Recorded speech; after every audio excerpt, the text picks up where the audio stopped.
Go. We are less than 2 weeks away from a national primary.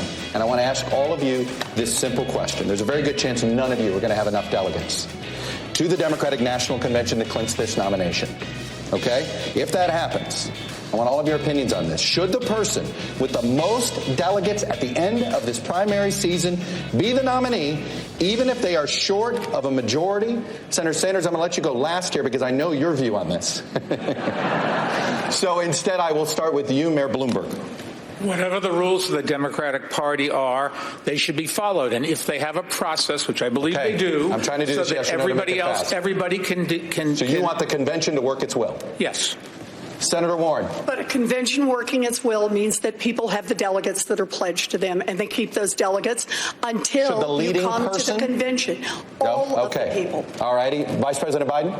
Play by the rules. Yes or no? Leading person with the delegates, should they be the nominee or not? No, let the process work its way out. Mayor Buttigieg? Not necessarily. Not to listen. Senator Klobuchar? Let the process work. Senator Sanders? Well, the process includes 500 superdelegates on the second ballot.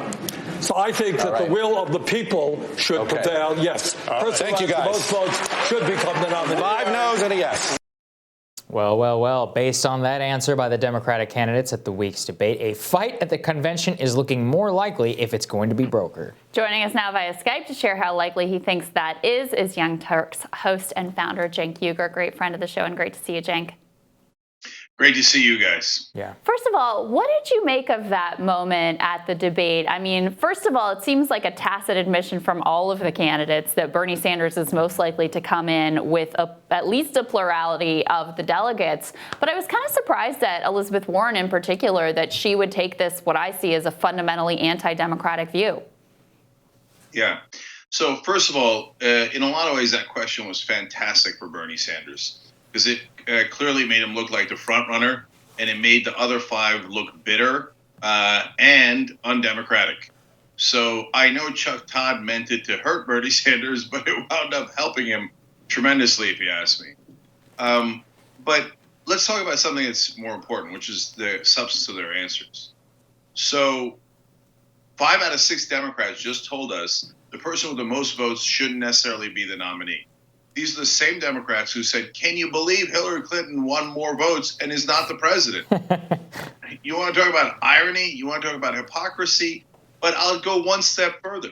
These are the same exact Democrats who said, I can't believe Bernie Sanders is going all the way to the convention. It's an outrage. He should back the person with the most votes. It's Hillary Clinton in the primary. Of course, everyone should bow their heads to her. And now they turn around and say, who cares who has the most votes? Unreal.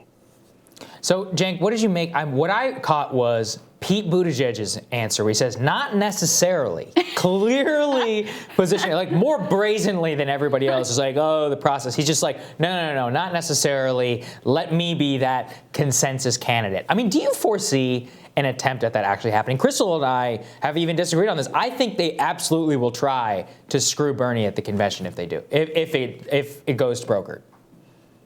Yeah, look, there is no level of hypocrisy that the Democratic establishment won't reach. They'll go and they'll say the exact opposite thing of what they said last time around. They'll say everybody should stay in the race till the bitter end. They'll say it doesn't matter who has the most votes. In fact, they'll say that. They are saying that. They're in the middle of saying that. It's the exact opposite of what they said last time around. But they don't care. They're liars. They're hypocrites. They don't care. And the Washington Post just had an article saying maybe we shouldn't even let the voters decide at all. The elites should decide, and they should take it under advisement what the voters think. In essence, that's what they're saying about the convention. We'll take it under advisement what the voters said, and instead give it to one of our friends who's among the elites.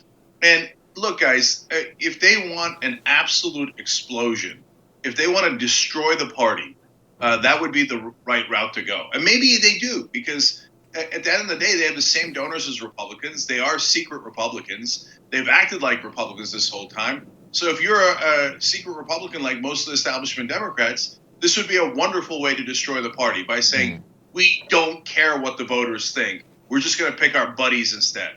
Right. So here's one of the talking points that I'm hearing, Cenk, on this, is that the rules that were set up for the convention were rules that were pushed by the Sanders team and the Unity Commission, of course, ignoring the fact that the Unity Commission was not just like Bernie Sanders saying, here's how I want things to be. That's the talking point, is that since the Sanders people backed these rules, that it would be hypocritical for them to go back on that word and say, no, it should be the person with the plurality. Okay, I can't stand their lies anymore. Everything is a lie. So they make it sound like Bernie Sanders made up these rules by himself. No. What there was a situation where he had less votes than Hillary Clinton's people. And they were forced into a compromise. And this was the best they could do under the circumstances, where the establishment Democrats absolutely insisted on the least democratic way of doing this.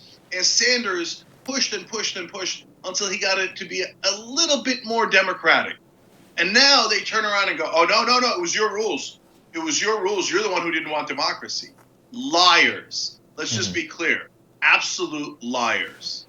Well, let's make the other talking point that we're hearing often, Cenk, which if you combine the moderate vote, Pete, Amy, and others, that it outdoes the Sanders vote, and thus that lane in a consensus pick within there is actually a majoritarian consensus of the party and not Sanders 27 to 30%. What a preposterous thing. Before it used to be whoever has more votes. Now it's whoever has whatever combination of our establishment friends have more votes. Should we also count people that aren't even running in the race? All right, how about if we run a race with me, Bernie Sanders, Nina Turner, and Klobuchar?